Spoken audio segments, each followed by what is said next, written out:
Je suis très contente d'être avec vous ce matin. J'ai mon livre de grammaire avec moi. J'espère que vous avez aussi votre livre de grammaire. Et aujourd'hui, nous allons aborder la voix pronominale. À tout de suite. À la fin de cette séance, vous serez en mesure de conjuguer un verbe à la voix pronominale, également d'identifier les types de pronominaux et de les employer dans les phrases. Pronominaux. On appelle verbes pronominaux des verbes qui sont accompagnés de pronoms personnels réfléchis représentant la même personne que le sujet. Exemple, je me lève. Je, pronom personnel sujet, première personne du singulier. Me, pronom personnel réfléchi, première personne du singulier. Donc, les deux pronoms sont à la même personne, donc on peut dire que le verbe, c'est un verbe pronominal. Utilisez les pronoms personnels réfléchis suivants pour conjuguer à la voix pronominale.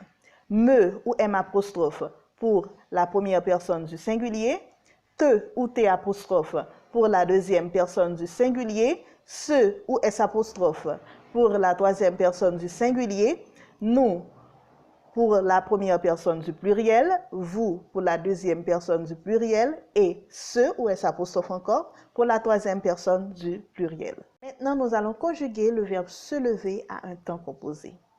Nous prenons comme exemple composé. Je me suis levé, tu t'es levé, il, elle s'est levé. Prenons par exemple maintenant le plus que parfait. Je m'étais levé, tu t'étais levé, il, elle s'était levé. Qu'est-ce que vous remarquez?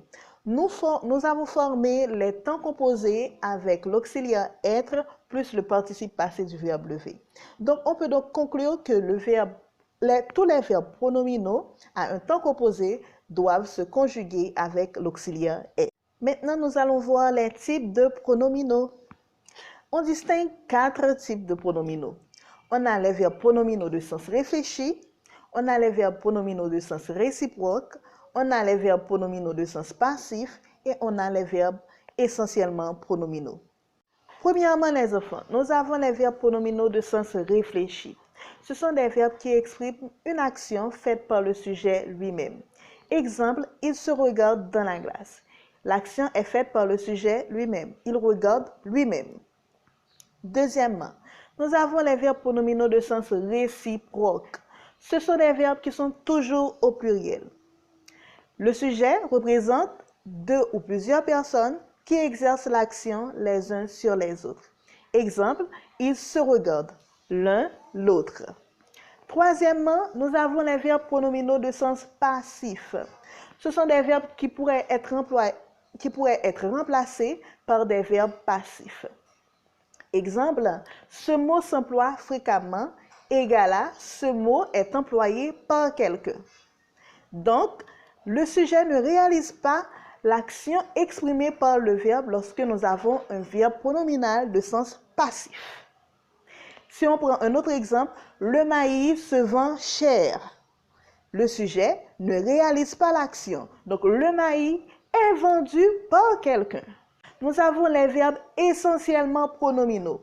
Ils sont appelés ainsi parce que ce sont des verbes qui n'existent qu'à la voix pronominale. Exemple, il s'écria bravo.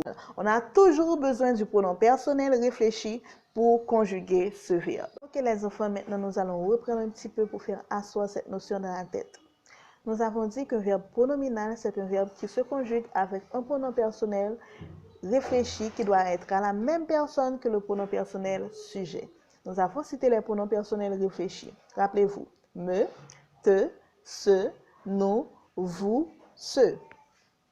Deuxièmement, au temps composé, on a dit que le verbe pronominal doit se conjuguer avec l'auxiliaire être. Et troisièmement, on a différencié les types de pronominaux. Nous avons le verbe pronominal de sens réfléchi, dont l'action est faite par le sujet lui-même, ou bien tout seul. Nous avons également les verbes pronominaux de sens réciproque, dont le sujet est toujours au pluriel et l'action se fait mutuellement ou bien encore réciproquement. Troisièmement, nous avons les verbes pronominaux de sens passif. C'est un verbe qui peut être remplacé par un verbe passif, c'est-à-dire le sujet ne réalise pas l'action exprimée par le verbe. Et quatrièmement, nous avons les verbes essentiellement pronominaux. Ce sont les verbes qui n'existent qu'à la voix pronominale. Les enfants, la balle est dans votre camp. Recherchez des exercices qui abordent la voix pronominale. Rédigez-les et envoyez-les-moi par WhatsApp au 47 57 48 76. Je suis ouverte et disponible pour tout le monde. OK? Bye bye et à bientôt.